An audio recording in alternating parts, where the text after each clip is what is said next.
Assalamualaikum warahmatullahi wabarakatuh. Salam sejahtera untuk kita semua dimanapun berada. Semoga sehat selalu. Kami dari kelompok 3 di sini kami akan mempresentasikan presentasi yang berjudul proses produksi dari logam timbal. Di video ini kita akan membahas mengenai prinsip proses produksi timbal, pembuatan timbal primer dan sekunder, serta perkembangan proses produksi timbal.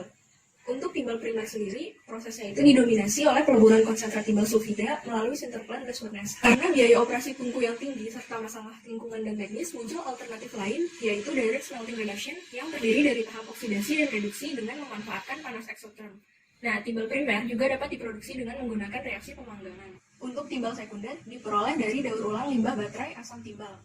Pasta yang mengandung oksida timbal dan sulfat diproses melalui proses peleburan melibatkan reduksi menggunakan karbon untuk menghasilkan timbal dan terak. Timbal sendiri di alam terdapat dalam bentuk timbal sulfida atau galena.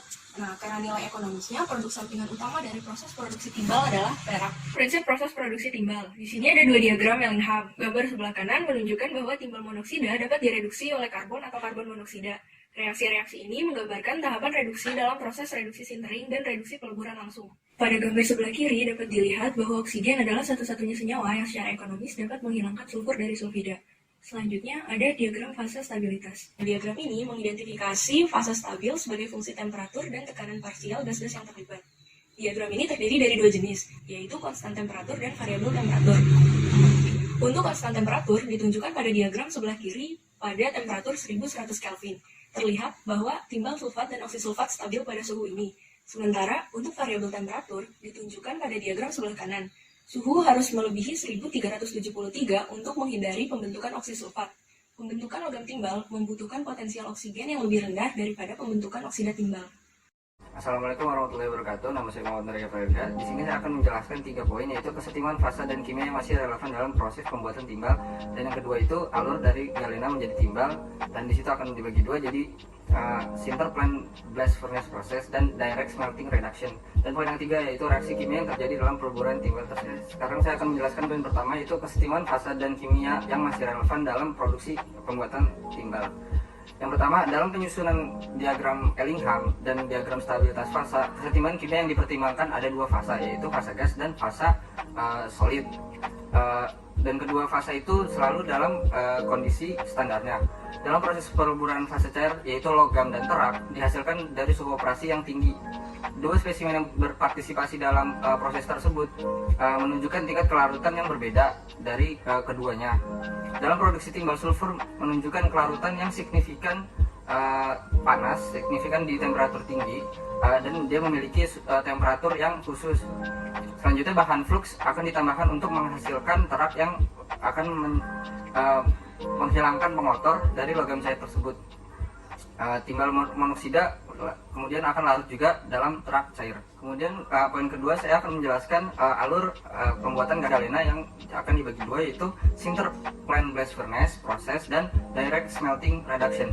Dan yang pertama itu saya akan menjelaskan apa alur pembuatan timbal ini. Timbal logam dapat diekstraksi dari timbal sulfida yaitu PBS melalui proses oksidasi dan reduksi, atau dengan proses oksidasi langsung menjadi logam tersebut, yaitu Rose reduction. Proses oksidasi reduksi termasuk dari dua tahap yang tadi saya jelaskan, yaitu sinterplant blast furnace process dan direct smelting reduction.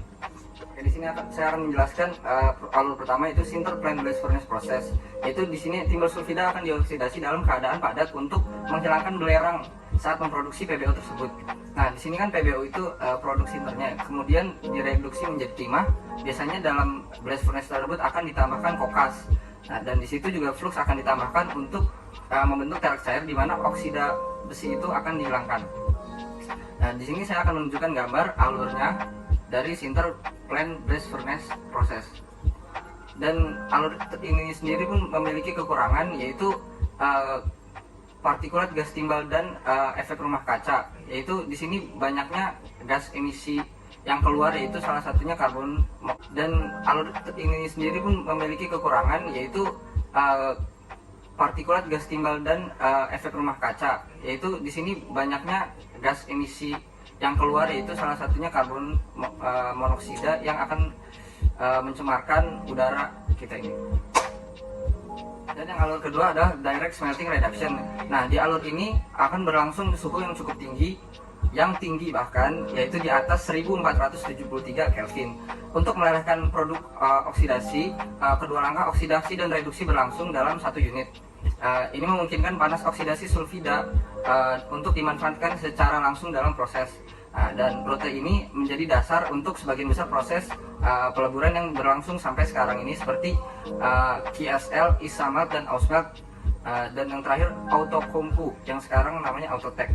Dan saya akan menunjukkan gambar alurnya di sini. Ya, sekian dari kami. Terakhir itu ada reaksi kimia yang terjadi pada smelting timbal ini. Itu ada 4: oksidasi, reduksi, dekomposisi, dan cross reaction. Dan semuanya prosesnya akan saya tunjukin gambarnya sekarang. Oke, selesai. Assalamualaikum warahmatullahi wabarakatuh. Saya Muhammad Fikri Ramadan, NIM 3334180057. Jadi saya di sini akan membahas penggunaan terak pada produksi timbal. Terak di sini digunakan dalam produksi timbal primer maupun sekunder untuk berfungsi sebagai mengumpulkan dan menghilangkan unsur-unsur kecil yang teroksidasi lebih mudah daripada timbal cairnya. Nah, di sini poin utamanya itu seperti pemurnian timbal itu sendiri. Nah, terak yang digunakan ada CaO, FeO, dan ECO2. Nah, klasifikasi terak yang digunakan ini ada asam dan basa. Asam ini memiliki viskositas yang tinggi, namun lebih aman dari korosi. Nah, contohnya itu ada CaO dan FeO. Nah, untuk basanya itu sendiri ada viskositasnya dia lebih rendah, lebih baik daripada asam. Namun untuk sifat korosinya lebih berbahaya daripada yang asam. Nah, terak yang basa ini ada CO2. Nah, komposisi terak itu merupakan perpaduan fluiditas dan sifat korosif terak. Jadi kedua ini harus dipadukan agar seimbang. Nah, kemudian di sini ada tabel komposisi teraknya dari keempat teknologi atau alat yang digunakan di sini untuk primer, untuk timbal primer. Nah, kemudian produksi timbal sekunder ini atau timbal daur ulang ini berasal dari scrap yang memiliki kandungan timbal. Nah, di sini material scrapnya akan direduksi menjadi logam timbal menggunakan proses reduksian. Di sini ada diagram alirnya. Nah, kemudian timbal atau refining ini merupakan suatu langkah untuk menghilangkan mineral-mineral kecil atau mineral pengotor yang akan mengurangi sifat-sifat kelogaman dari timbal. Nah, di sini ada diagram alirnya. Kemudian teknologi industri pada produksi timbal sekunder. Pertama yang populer ada blast furnace, kemudian reverberatory, short rotary, rotary kiln, submerged, electric furnace, hingga leaching dan electrowinning proses. Nah, teknologi industri untuk produksi timbal primer ini ada 3 jenis umum. Pertama sintering reduction, blast furnace, alatnya itu ada blast furnace dan ISF. Kemudian direct smelting reduction, ya ada KIVSET dan QSL. Dan yang terakhir roast reaction ini sudah tidak populer digunakan, jadi tidak akan dibahas. Nah, sintering reduction dan direct smelting reduction ini memiliki 4 alat yang tadi kita sudah lihat di tabel komposisinya masing-masing. Sekian, wassalamualaikum warahmatullahi wabarakatuh. Sekarang kita akan bahas mengenai sistem blast furnace, di mana rute ini adalah rute yang paling umum digunakan untuk produksi bulion timbal, di mana sebesar 70% dari kapasitas smelting dunia pada tahun 2004. Revolusi industri menyebabkan pengembangan teknik sinter seperti fluid continuous sintering machine dan pengembangan blast furnace pada vapor power engine untuk penyimpanan bulion gas. Tujuan utama dari proses sintering ini adalah membuang sulfur dari konsentrat dan membuat poros solid dengan kekuatan yang cocok supaya dapat digunakan pada blast furnace, di mana nantinya akan direduksi klorin karbon dioksida. Teknik sinter pertama yang terdiri dari batch roasting dari mineral sulfida dengan hot furnace layak Huntington, Hammerley, Watts, Dwight, dan Lloyd membuat continuous sintering machine yang dapat membuat langkah sintering dan roasting dalam satu langkah proses. Sintering ini disebut dengan burn-off sintering. Biasanya untuk bed dengan ketebalan 400 mm membutuhkan waktu 30 menit dengan suhu yang dapat mencapai 1300 derajat Celcius. Burn-off sintering ini memiliki kekurangan di mana menghasilkan gas SO2 yang sedikit sehingga mencegah terbentuknya asam sulfat dan sering dibuang langsung ke atmosfer. Molten lead yang dihasilkan dari reaksi berikut yang terbentuk pada bed dapat menyebabkan kecepatan. Berikut adalah gambar dari updraft sintering, di mana proses dari ignition hopper, main feed hopper, grate, pressurization windbox, dan hood. Charge atau padatan yang akan dimasukkan terdiri dari lime, silica, flux, ironstone, dan material lain seperti resin, gas, interfine, granulated blast furnace slag, dan cockfights. Komposisi sinter bergantung pada komposisi slag, bilek, blast furnace, dan komposisi blast furnace cock. Kandungan sulfur dikendalikan dengan minimalisir lead volatilization pada lead furnace. Proses non-wave ignition dimulai dengan 30 air feed dimasukkan ke burner gas. Pada salah satu ship pada pengapian, pengisian utama dengan ketebalan 30-40 cm diletakkan pada permukaan air pengapian. Akhirnya lalu bergerak dengan kecepatan 1 meter per menit dengan ketebalan 3 meter untuk memalisir efeknya. Ujung sinter memiliki suhu 1473 Kelvin dan parameter utama dikendalikan. Biasanya kapasitasnya sekitar 1-2 ton per hari. Proses sinter ini memiliki kekurangan sebagai berikut, yaitu sulit dalam pengendaliannya karena banyak variabel dan komplексnya kompleks pada sinter. Setelah itu kita akan menuju pada blast furnace, di mana akan terjadi proses reduksi timbul oksida pada sinter menggunakan karbon monoksida dan kokas. Reaksi reduksi timbul terjadi pada dua bagian, yaitu bagian atas akibat dari reduksi CO dalam badan padat dan pada bagian bawah akibat dari suhu tinggi dan laut reduksi ketika melewati komponen. Kekurangan dari proses ini adalah regulasi yang sulit karena mengeluarkan emisi berbahaya, di mana dapat dikurangi dengan melakukan sistem backup. Tetapi hal demikian akan meningkatkan ongkos produksi sehingga menjadi kurang ekonomis, dan proses alternatif seperti lens floating reduction akan menjadi pilihan yang lebih baik. Sekarang saya akan bahas mengenai teknologi yang biasa digunakan untuk direct smelting reduction proses dari konsentrat galena. Nah, di sini yang perlu kita ketahui ada dua macam proses yang paling terkenal, yaitu teknologi Kief-Jet serta KSL. Nah, ini keduanya ini prosesnya itu secara umum sama, yaitu reaksi oksidasi dan reduksi konsentrat galena atau PBS pada satu wadah dan tempat, sehingga nanti itu akan meningkatkan efisiensi operasi karena memanfaatkan panas yang terproduksi oleh oksidasi sulfidanya sendiri. Nah, yang pertama kita akan bahas mengenai Kief-Jet. Jadi proses Kief-Jet ini dibentuk pada tahun 67 oleh All Union Scientific Research Institute of Non-Ferrous Metallurgy di Kazakhstan, yang mana waktu itu merupakan mantan bagian dari Uni Soviet. Dia memiliki kontribusi sebesar 10% dari total produksi internasional, yaitu 3.540.000 ton per year. Nah, di sini langkah-langkah yang terjadi secara skematik dan bisa dilihat di gambar. Pertama, konsentrat PBS ini nanti dipadu dengan flux dan batubara, lalu akan diarahkan ke reaction shaft yang memiliki konsentrasi oksigen berfasa gas di sana sebesar 95%. Lalu bulan yang dihasilkan dari proses ini adalah PBO, logam PB cairnya, dan karbon. Dan layer yang terbentuk pada proses ini ada 3 macam. Ada lead layer atau layer yang mengandung PB dengan konsentrasi tinggi, slag layer atau layer yang mengandung slagnya itu sendiri dari hasil proses, serta coke layer atau layer yang mengandung gas hasil dari proses reduksinya. Nah, gasnya ini sendiri memiliki kandungan 45% SO2. Nah, kita juga bisa lihat seperti yang ada di kanan, ada electric furnace. Nah, di sini electric furnace berperan sebagai menjaga temperatur slag agar sesuai dengan kondisi yang diinginkan. Dan slag yang dihasilkan di sini akan memiliki kandungan PB yang terikat atau terbawanya itu sebesar 2-3% berat dari slag totalnya sendiri. Nah, ini bisa kita lihat reaksi yang terjadi pada prosesnya. Ada PBO dari hasil oksidasi PBS-nya tadi bereaksi dengan karbon monoksida menghasilkan kembali logam PB. Adapun CO-nya itu kita dapat dari reaksi antara karbon batubara ditambahkan dengan CO2 menghasilkan karbon monoksida. Nah, reaksi yang terjadi di sini dia eksotermik dengan delta H pada temperatur 14,3 Kelvin sebesar negatif 95,8 kJ per mol. Nah, di sini kelebihan dari proses ini adalah bisa berkonsentrat sampai tingkat yang timbal yang residual atau kecil, menghasilkan off gas volume SO2-nya rendah tapi konsentrasi tinggi, cocok untuk diproduksi kembali, serta emisi gasnya rendah.